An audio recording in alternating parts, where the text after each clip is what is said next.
Welcome! This is another video in my NIV Bible reading series. In this video, I am going to be reading through Numbers 9. That's going to be talking about the Passover. And let me see. I want to read.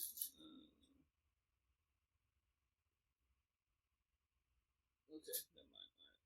Yeah, because I was thinking, are these two chapters, are 9 and 10 connected? All right, yeah, I'm gonna be reading Numbers 9. NIV stands for New International Version, and I'm just gonna be reading from. That's just the translation that my student Bible uses. Very good student Bible is the NIV Student Bible. From Zondervan Publishing, very good Bible, has a nice track reading, has a very good track reading program. Has extra things like a tables of weight and measures. It has. I'm not sponsored. It has introductions to each book. It has notes. It has an Old Testament timeline. It has a glossary of topics you can look up. So it'll tell you where that is. I'm about to sneeze.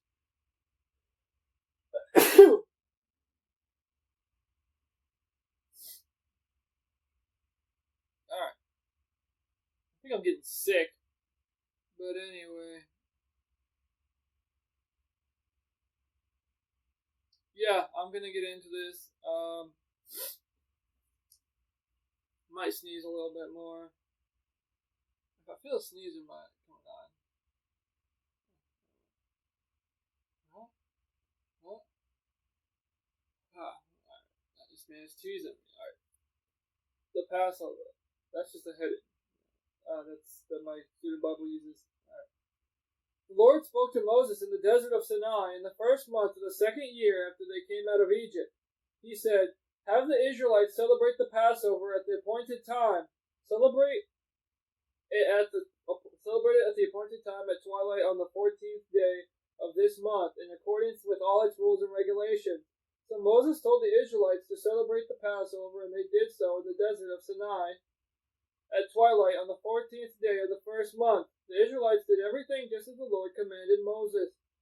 But some of them could not celebrate the Passover on that day because they were ceremonially unclean on account of a dead body. So they came to Moses and Aaron that same day and said to Moses, "We have become unclean because of a dead body, but why should we be kept from presenting the Lord's offering with the other Israelites at the appointed time?"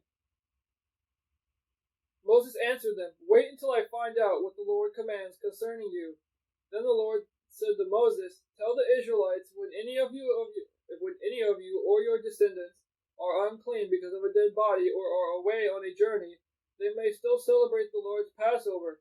They are to celebrate it on the 14th day of the second month at twilight. They are to eat the lamb together with unleavened bread and bitter herbs.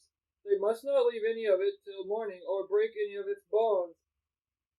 When they celebrate the Passover, they must follow all the regulations. But if a man who is ceremonially clean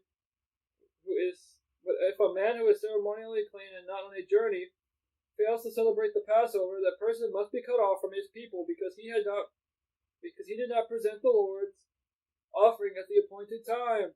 That man will bear the consequence of his sin.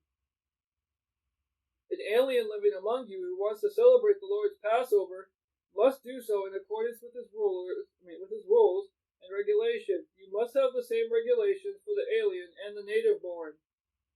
And then I was going to talk about how God's like a cloud over the tabernacle. I think that's what this part is.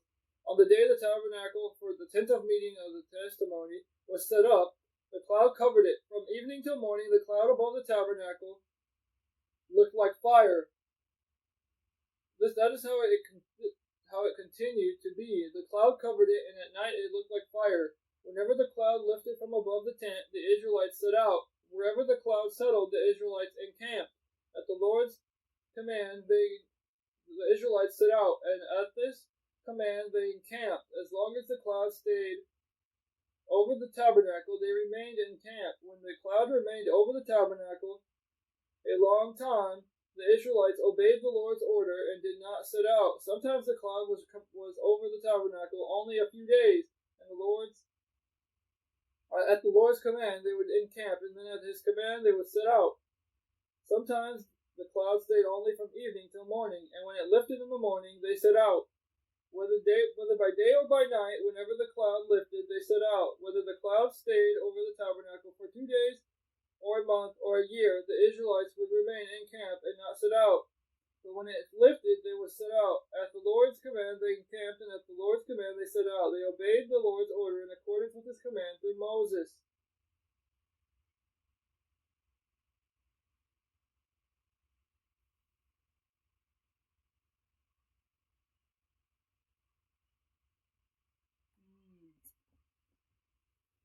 Yeah, so there's really nothing to talk about. It's just amazing. I just want to bring forward the topic that it's so the point that it's so amazing that God Himself was telling you to go, tell them to go where specifically they want Him to go. That's just so amazing.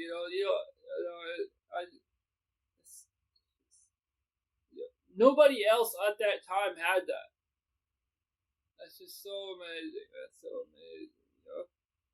Imagine being the privilege. Imagine being like one of the being lucky enough. I don't want to use privilege because in modern day America right now in 2022, privilege is kind of like a term that's got a funky taste because they talk about white privilege and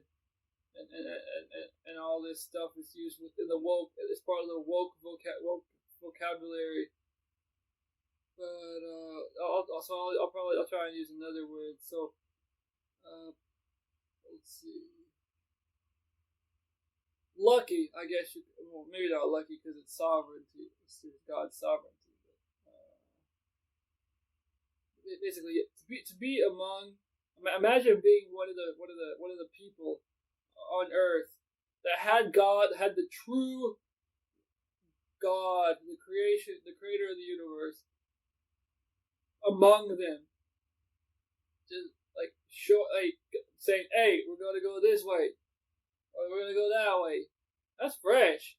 That's so fresh, man. But you know what? It is what it is. You know.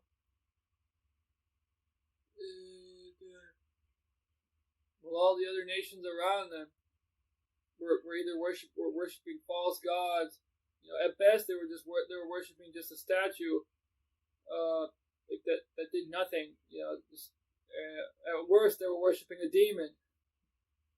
People still do worship demons, which is wild.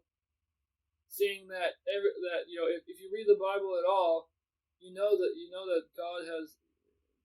God is going to win in the end, even if it looks like the devil is winning, or because the demons are all the demons, I guess are under Satan, but Satan is at the mercy of God. I mean, it's at the control of God. Everything's in control of God. It's like a hierarchy, as far as I know. But these demons and people who worship the demons, like people with doing witchcraft and all this stuff, they know that God, maybe they don't know, maybe they're being deceived, but us Christians know at least that the devil knows, most likely, as far as that he's gonna lose in the end. He's gonna lose. It's already set forth in Revelation. Like the devil is gonna lose. The devil is a loser. The devil and his minions are all gonna lose. They're gonna lose. They're all gonna be cast in the lake of fire, and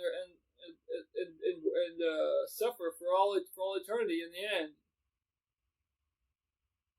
But they still keep on going. They still keep trying. They still keep fighting. That's just how it is, I guess. I get thoughts all the time. I'm always plagued by these, by temptations, from the devil. Just thoughts that I don't want. But I'm like, well, why would I? Like, I'm like, what? I have to try and think about it rationally. I'm like, well, why would I do anything why would I do anything that the devil tries to get me to do when it would result in it could result in me going to hell and burning for all eternity. Like, that's why I don't understand how the idea of people selling their soul, I guess, quote, selling their souls to the devil or worshiping the devil. Do they not know that their time on earth is limited? That all of our time in the flesh is limited.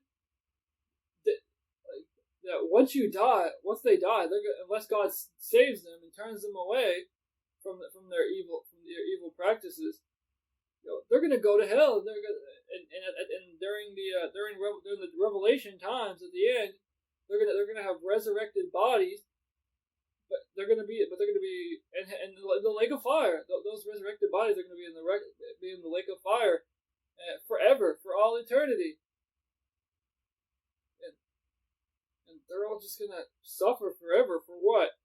You get 80 years, maybe 100 something years, if you're lucky.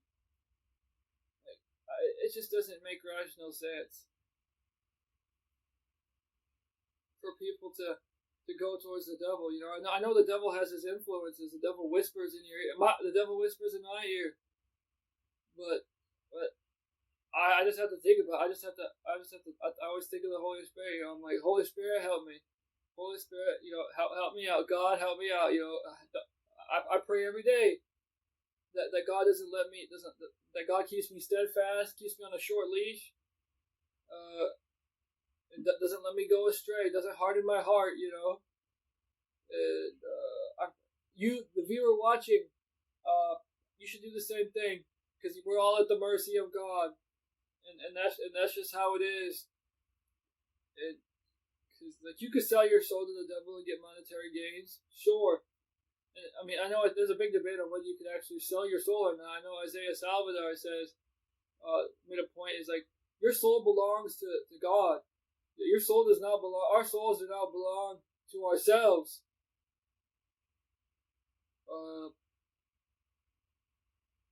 Our souls do not belong to ourselves, to us. Our soul belongs to God. God is the only one that can do. God does what He pleases with our souls, because He is the one that created everything. He created souls. He created the whole concept of a soul. You know what I'm saying. He created everything that we look at around us is of God. It's made. It originated, in God's mind. Imagine God has like a huge blueprint, and for all the ages, and it lists everything that's going to happen. That's how I think about it. I don't know if that's exactly how that happens, and I won't know until I die. Hopefully, I go to heaven and I can ask questions, because I'm curious about all these things. I want to know. Who doesn't want to talk to God? You know what I'm saying?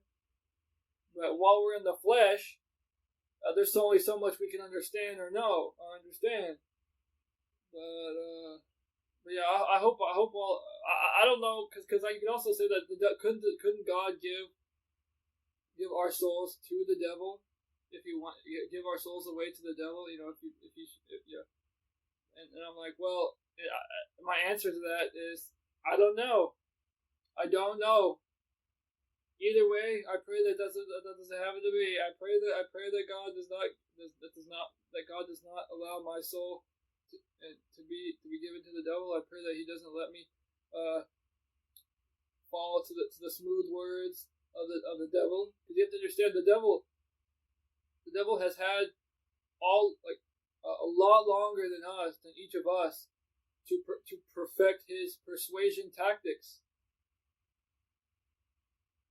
And only God has been around longer. And only God can really save us from that. Because God, as far as I know, God is like one of the few, if not the only one that is above the devil.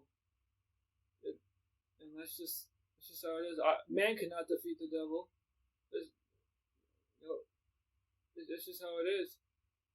And yeah, I think I'm gonna end that there.